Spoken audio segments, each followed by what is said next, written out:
28,000 rupees for a smartphone with a Snapdragon 712. It's too high. What was Vivo even thinking? I'm sure a lot of you guys must have thought about that when you took a look at the Vivo V19. Because if you are going to spend 17,000 rupees, you're going to get the Vivo Z1X, which has the exact same processor. But there's a lot more to a smartphone than the processor. So I'm going to tell you everything you need to know about the Vivo V19 and whether you should buy it. Now before I go ahead with the full review of this Vivo V19, be sure to subscribe to the Gadgets 360 YouTube channel and click that bell icon so that you're the first to know when we have new videos.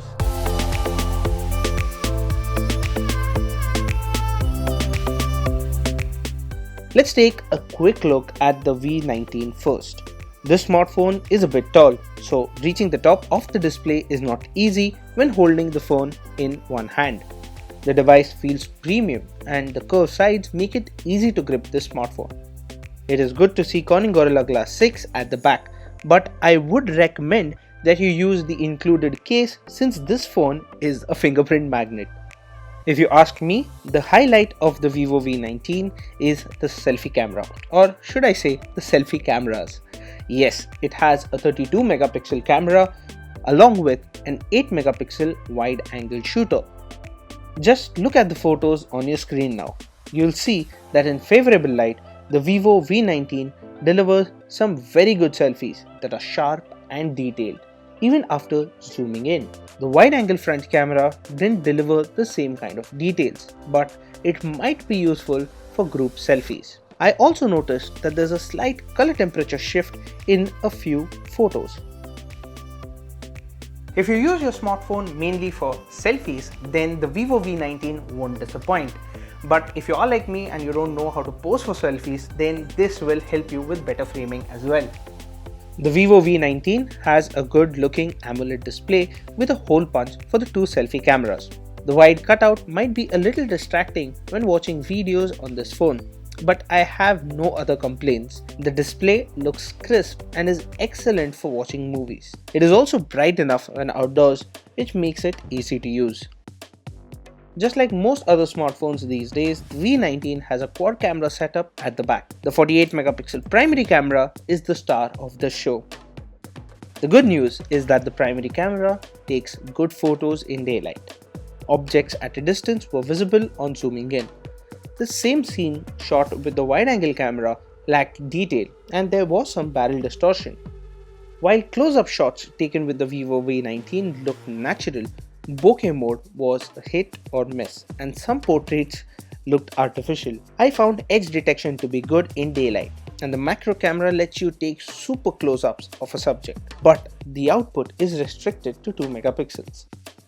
Many companies currently ship smartphones with low-resolution macro and depth sensors, which does give them that popular quad camera tag, but their usefulness is limited. In low light, there is a drop in the overall image quality. The Vivo V19 keeps noise under control, but the output is slightly grainy. Night mode is available and it produces better shots as the phone takes multiple exposures and stitches them together. However, this is a slow process and forces you to hold the camera still for longer. Photos taken with night mode were brighter and objects in the shadows were more recognizable. Video recording tops out at 4K for the primary rear camera and 1080p for the selfie shooter. Footage shot at 1080p was stabilized and the app has an ultra stable mode that works well for video shot when you're moving about. This mode can also be used with the selfie camera, but it isn't as effective. Low light video has decent quality, but a shimmer effect was visible. The selfie cameras of this device are good, but the overall camera performance could have been better. Let's take a quick look at the variants and pricing for the Vivo V19 and then talk about the performance. The base variant comes in at 28,000 rupees while the higher variant is priced at 32,000 rupees. The Vivo V19's Qualcomm Snapdragon 712 SoC is definitely underpowered compared to the competition at this price. Phones such as the Realme X2 Pro and the Redmi K20 Pro are faster at loading apps and games. With the Vivo V19, I noticed occasional stutter while gaming at high settings. However, The Vivo V19 delivers reasonable performance and I never noticed any lag in the UI while using the smartphone. Having 8 GB of RAM made multitasking a breeze. I could switch between multiple different apps and rarely had to wait for the device to reload any app. The Snapdragon 712 SoC may not be powerful, but it is efficient. I had to charge the Vivo V19 once every other day, and even in our HD video loop test, the phone managed 18 hours and 30 minutes, which is a good score. Charging is quick and the phone managed to charge to 44% in 30 minutes and 83% in about an hour. We complained about the software on Vivo phones for a long time now. This time we have a device that runs the latest version of the company's FunTouch UI. You no longer have to swipe up from the bottom to access the quick toggles, you can just swipe down from the notification shade. This has been standard with most Android smartphones, but Vivo used an old iOS style swipe up earlier, which was really confusing. And I'm glad that this has changed. The Vivo V19 does still have a fair amount of pre-installed bloatware. If you accidentally launch some of these pre-installed apps, you will get spammy notifications throughout the day. This is disappointing considering that you are paying a lot for this device. I would recommend that you uninstall these apps right away. If performance is the only thing you're after, then the Vivo V19 is not for you.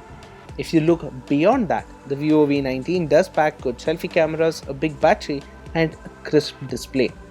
Also, Vivo's offline presence might make it easier to source this phone from a nearby store. However, if you aren't into selfies or vlogging, then Realme X2 Pro, the Asus 6Z, or even the Redmi K20 Pro are suitable alternatives for roughly the same price.